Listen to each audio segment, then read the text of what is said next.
Hi guys, welcome back to the channel and welcome to episode of Back to Basics Gardening Edition.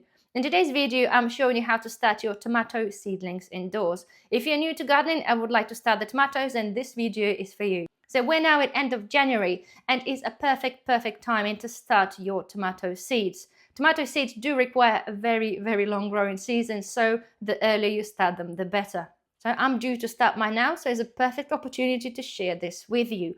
It doesn't have to be complicated. I know many people worried about starting gardening because it's kind of a bit complicated, but the idea is, guys, I'm going to take you through the step by step in my growing season as I plant and do things, so hopefully you can stay with me and we do this journey together. So I like to start my tomato seedlings in pots. So those pots here you can get from any supermarket. They're the meat ones, right? They have a big like a lot of chicken breast type thing.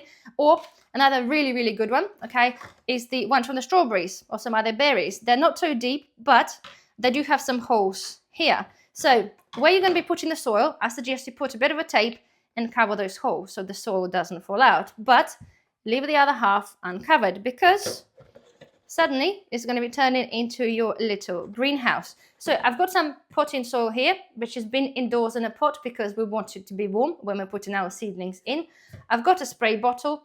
Okay, the options, right, for any seedlings, they need warmth and light, okay? So for the warmth, you can use the little Vivarium heat pad. Okay, there's only 7 watts and it takes very little energy, but you can put this underneath your seedlings if you wanted to. But the main thing really, guys, is actually light. So if you do have a warm windowsill, this is what you have to be using. Alternatively, if you have this dingy like mine, then something like this, which is grow light. They're very inexpensive. I'll put the link for one of mine down below, but it is a good option to have. So without further ado, I'm planting at the moment 2 different tomato seeds.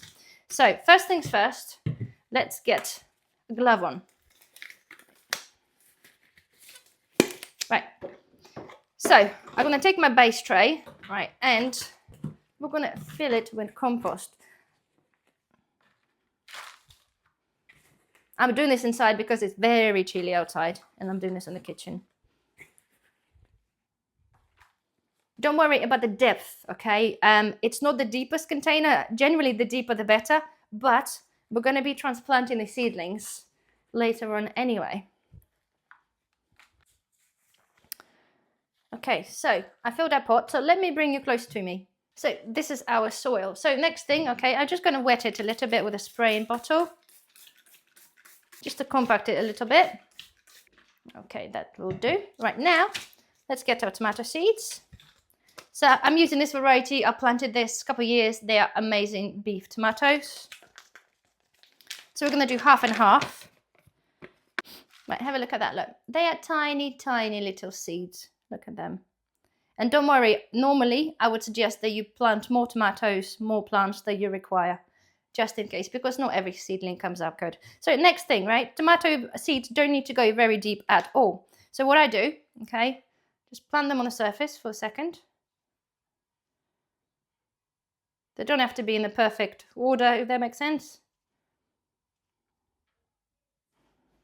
Okay, so they're in, and all I got to do, just push them a little bit with the pen. Okay, and just take a little bit more soil, just sprinkle a bit on top. Very thin layer. And then spray again.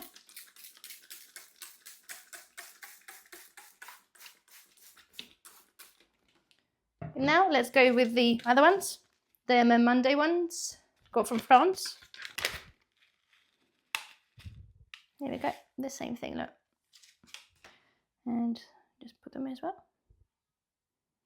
Don't worry if some of them sort of end up being close together because you're going to be thinning them out. It's not a problem at all.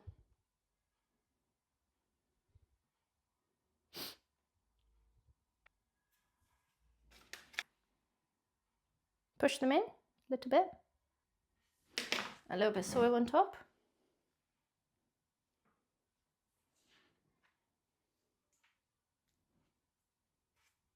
Okay, and give them a good spray. Okay, and that's that.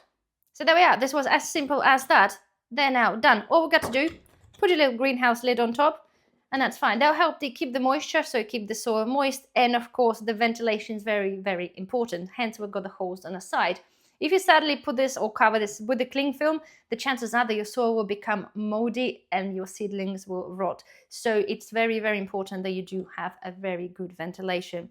As it comes to watering, keep an eye on the soil, okay, and give it a little spray now and then when you see soil drying out, but make sure it doesn't dry out fully, because once the seedlings start to develop, it's very, very important they are kept moist. So within approximately 7 to 14 days, depending on your temperature in the house, your seedlings will start to appear, and they will be the most exciting thing you'll ever see. You know that you just put a little seed in the ground, okay, and suddenly it starts to mature into a little plant. So just to give you a quick demonstration, guys, if you're interested, okay, in having anything like this, the grow lights, I do strongly suggest, if you are sort of consider doing this fairly seriously, because they do give enough light. Considering we are in January, our mornings are very dark and the days are very, very dingy.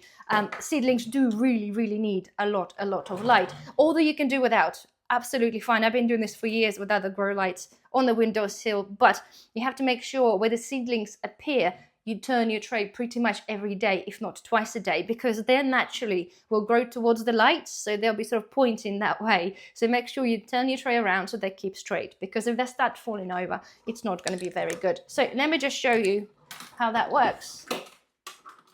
Right, they normally come with the little clips like that.